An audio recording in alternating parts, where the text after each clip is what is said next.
విధంగా అయితే అస్తవ్యస్త వ్యవస్థ ఉండేనో తెలంగాణలో ఆనాడు యూపీఏ 1 యూపీఏ గవర్నమెంట్ లో కాంగ్రెస్ పార్టీ అధికారంలో ఉండింది. ఇది వాస్తవము. ఇప్పుడు 2014 2023 9.5 సంవత్సరాలు బీఆర్ఎస్ పార్టీ ఉన్నది. ఆ 9.5 సంవత్సరాలలో 6 సంవత్సరాలలో 60 ఏళ్ళలో నేను అభివృద్ధి చూపెడతా అన్నాడు. తీస్మార్ గాంధీ కేసీఆర్ గారు అభివృద్ధి చేసిండు. ఇదే సుదర్శన్ రావు గారు ఆయన బండ్ల నేనన్న పోతా, నా బండ్ల ఆయన, లేదంటే ఇంకా చాలా మంది మేధావులం బస్సు కట్టుకొని పోదాం. అభివృద్ధి జరిగిందా లేదా అంటే 2014 అవతలి పరిపాలన ఎట్లా ఉంది, మరి కేసీఆర్ గారి పని మరి అంచనా వేయాలి. ఉత్తగా మాటలు కాదు కదా.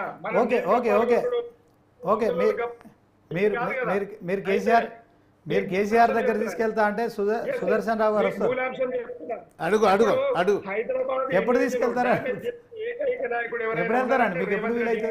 నేను ఎప్పుడు రమ్మంటే అప్పుడు కేసీఆర్ దగ్గరకు రమ్మని చెప్పు, నేను రాకపోతాడు. మీ సవాల్కి ఆయన ఓకే అంటున్నారు.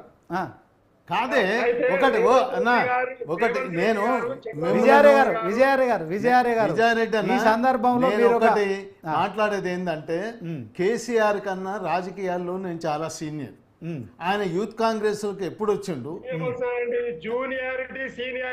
అట్లా కాదు సీనియారిటీ. ఇప్పుడు తెలంగాణ ఒకటి నువ్వు 33 జిల్లాలు పెట్టినావు. అరే మళ్ళీ ఇక నువ్వు అదే మాట్లాడుతుంది. ఓకే విజయార్య గారు 1 మినిట్. రాష్ట్రాన్ని అభివృద్ధి చేస్తాడు, రాష్ట్రం కోసం పోరాటం చేస్తాడు.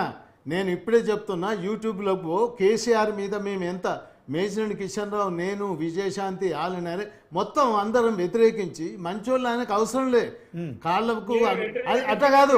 నువ్వు క్యాబినెట్ లా ఎవరికి ఇచ్చినావు? ఉద్యమకారులు కానూళ్ళు అందరినీ అన్ఎడ్యుకేటెడ్లను తీసుకొచ్చి క్యాబినెట్ లో నింపినావు. ఎవరే నీ దాంట్లో ఉద్యమకారులు ఎవరు? నీ క్యాబినెట్ లో 10 సంవత్సరాలు ఎవరు పని చేసిండ్రు? ఎవరు ఉద్యమకారులు? ఎవరు? ఈ శ్రీనివాస్ యాదవా లేకపోతే మిగతా మంత్రులు ఎవరు చెప్పు నువ్వు? ఇందిరారెడ్డి ఆయన చచ్చిపోయిన తర్వాత వీళ్ళందరినీ తీసుకొని అన్ఎడ్యుకేటెడ్స్, సబ్జెక్టు నాలెడ్జ్ ఉండదు, సెక్రటరియట్లో వాళ్ళ రూమ్ కూడా తెలియదు, వాళ్ళకి ఇచ్చిన పోర్ట్ఫోలియో సబ్జెక్ట్ నాలెడ్జ్ లేదు. సుదర్శన్ రావు గారు మీరు విజయార్య గారు ఒకటే మాట ఒక మాట. రేవంత్ రెడ్డి గారు హైదరాబాద్ బ్రాండ్ ఇమేజ్ ను చెడగొట్టడానికి పుట్టినటువంటి ఏకైక వ్యక్తి తెలంగాణ బిడ్డ రేవంత్ రెడ్డి. ఇది యాద పెట్టుకోండి. ఓకే విజయార్య గారు అరకెపూడి గాంధీ స్వయంగా చెప్తున్నాడు, నేను ఇంకా బీఆర్ఎస్ పార్టీలోనే ఉన్నా, రేవంత్ రెడ్డిని కలిశాను, రేవంత్ రెడ్డిని కలవడంలో తప్పేంటి, ఆయనే బీఆర్ఎస్ పార్టీలో ఉన్నానని చెప్పిన తర్వాత మీరెందుకు దీన్ని వివాదం చేస్తున్నారు? అంటే కేవలం మీరు ఇచ్చిన పేర్లలో హరీష్ రావు కావచ్చు, ప్రశాంత్ రెడ్డి కావచ్చు, గంగుల కమలాకర్ పేర్లు లేవని మరి ఈయనను పెట్టడం